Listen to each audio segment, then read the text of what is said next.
তোমার স্বেচ্ছাসেবক সংগঠন, তোমার অন্য সংগঠনগুলো যেন মানুষের উপর অত্যাচার না করে। ভাত ডাল ডিম দেওয়ার দরকার নেই। তুমি সরকারের নির্বাহী কাজ পরিচালনা করো, আর আমাদেরকে আমাদের মতো থাকতে দাও। তাকে গ্রেপ্তার করতে হবে। রাতের বেলা সেখানে সিডি নিয়ে এসে গান বাজাতে হবে? আমরা কি এত অসভ্য, এত অসহনীয় জাতি হয়েছি? আওয়ামী লীগ বর্বরতা করেছে দেখে আমরাও বর্বরতা। নির্বাচনে অন্তত তো একটা মানে নানা প্রিভেন্টিভ অ্যাকশন নিল তো এই দুর্নীতিবাজরা টাকা দিয়ে নমিনেশন কেনার প্রয়াস থেকে একটু কিছুদিন থেমে থাকবে, প্রিভেন্টিভ ওই ইনজেকশন দেওয়ার মতো। তাহলে আপনি কি করতে চাচ্ছেন?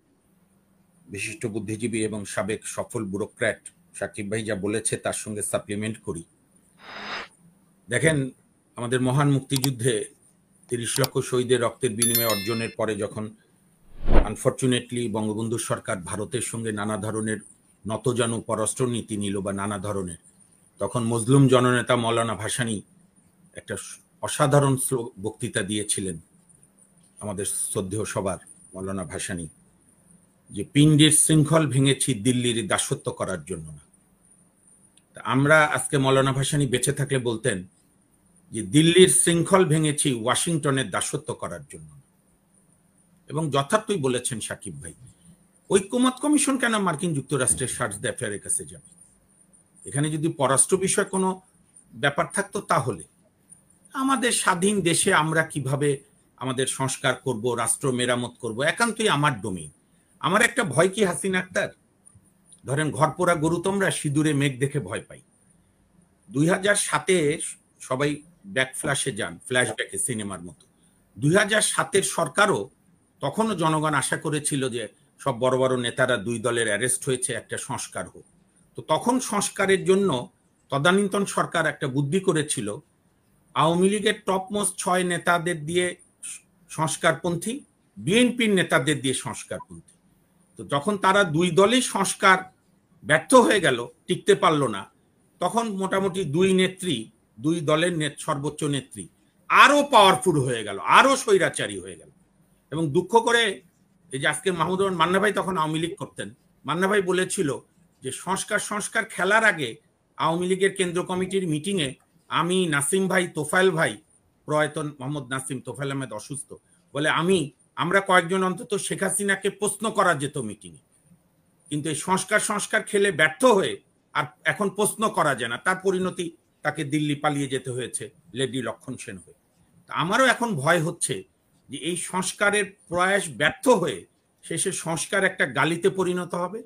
নির্বাচনের পর যারাই ক্ষমতায় আসবে আরো কঠিনভাবে, মানে আমাদের দেশের জনগণ চায় কি, সরকারের উপর একটাই প্রত্যাশা, আমার গায়ের উপর যেন এসে না পড়ে।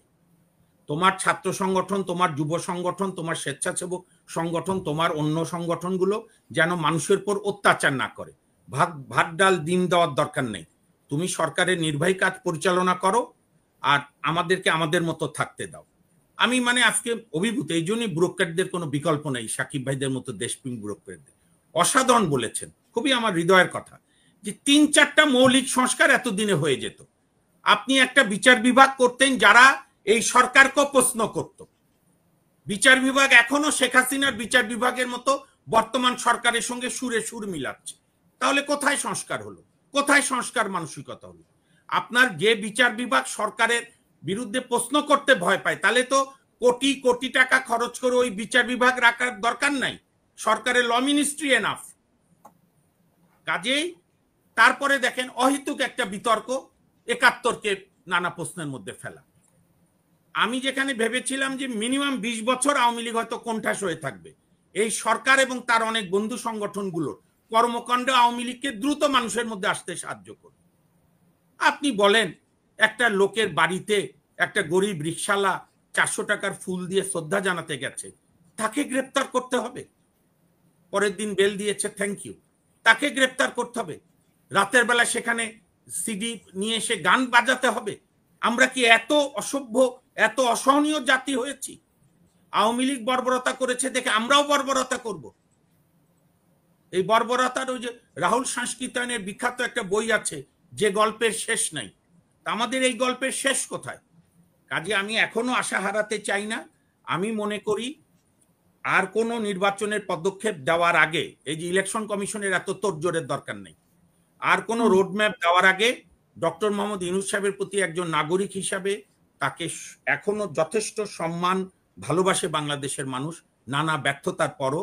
তার কাছে আমাদের বিনম্র অনুরোধ, আপনি বিএনপি, জামাত, এনসিপি, ইসলামী আন্দোলন, খেলাফত, গণতন্ত্র মঞ্চ, গণ অধিকার সহ এবি পার্টি সহ যত রাজনৈতিক দল আছে যাদের নিয়ে আপনি এতদিন নানা বৈঠক করলেন, নানা ধরনের দৌড়ঝাঁপ করলেন, তাদেরকে নিয়ে বসে একটা কথায় একমত করান যে আমি এইভাবে করতে চাচ্ছি, ইউ সাপোর্ট মি। আমরা আর এক দল যাবে আরেক দল বর্জন করবে, এই কালচারের নির্বাচন আমরা দেখতে চাই না। তাতে 1 মাস আগালো কোনো ক্ষতি নাই, জাতি ধ্বংস হবে না, 2 মাস আগালো দেশ ধ্বংস হয়ে যাবে না।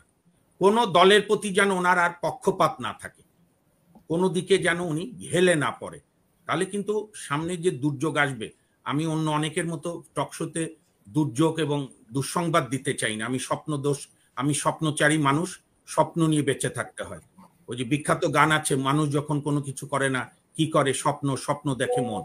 আমরাও স্বপ্ন দেখতে চাই যে একটা ভালো কিছু ঘটুক, এবং সব দলগুলোকে নিয়ে উনি ইমিডিয়েট বৈঠক করুক। উনি এই আলী রিয়াজের ডাকে যাবে না কেউ, আলী রিয়াজ ডাকার মতো ব্যক্তিও না। উনি ডেকে সবাইকে, দরকার হলে প্রথম 4-5টা দল, 5-6টা দল, তারপর সবাই মিলে দরকার হলে সারাদিন ব্যাপী যমুনায় মিটিং করুক, মিটিং করে একটা জায়গায় পৌঁছাক যে তারপরে আমি নির্বাচনের শিডিউল দেব, নির্বাচন কমিশনকে অনুরোধ করব। তাহলে আমরা আর এই বর্জন গ্রহণ এই ধাক্কায় না গিয়ে একটা সামনের দিকে অগ্রগতিতে আমরা চাই। এবং ওই 3টি কথা, জাদুকরী 3 শব্দ, ফ্যাসিস্টদের বিচার, সংস্কার, বিচার মানে কেউ ভুল বোঝেন না যেন, মানে আজকেই সব শেষ না, দৃশ্যমান হচ্ছে আরো কিছু দৃশ্যমান। এবং সেই সঙ্গে সাকিব ভাই নিশ্চয়ই আমার সঙ্গে একমত হবে, বাংলাদেশে সুষ্ঠু নির্বাচনের সবচেয়ে বড় প্রতিবন্ধক হচ্ছে কালো টাকা, অলিগার্কদের দুর্নীতির টাকা, যারা পার্টি কিনে নেবে, নমিনেশন কিনে নেবে, সেই দুর্নীতিবাজদের বিরুদ্ধে একটি অ্যাকশন আপনি আজ পর্যন্ত নিলেন না।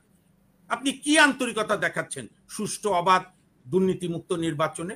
অন্তত তো একটা মানে নানা প্রিভেন্টিভ অ্যাকশন নিল তো এই দুর্নীতিবাজরা টাকা দিয়ে নমিনেশন কেনার প্রয়াস থেকে একটু কিছুদিন থেমে থাকবে, প্রিভেন্টিভ ওই ইনজেকশন দেওয়ার মতো। তাহলে আপনি কি করতে চাচ্ছেন? কাজে আমার মনে হয় আপনারা অনেক ভালো বুঝেন, যোগ্য মানুষ আপনারা, আমরাও আপনাদের সহযোগিতা করতে চাই, নাগরিক হিসেবে করছে এখনো। সব রাজনৈতিক দলও কিন্তু নানা সমালোচনা করছে, কিন্তু বলছে না যে এই সরকার এখনই যাও। এই সরকারের উচিত হবে আগামী 2-3 দিন মাহেন্দ্রক্ষণ এর মধ্যে যদি সবার সঙ্গে আলোচনা না করে এই নির্বাচন কমিশনের রোডম্যাপ ঘোষণা করে, আপনি দেখে রেখেন এটা আরো বিতর্কের সৃষ্টি হবে এবং জাতি এত বিতর্ক আর সহ্য করতে চায় না। ধন্যবাদ।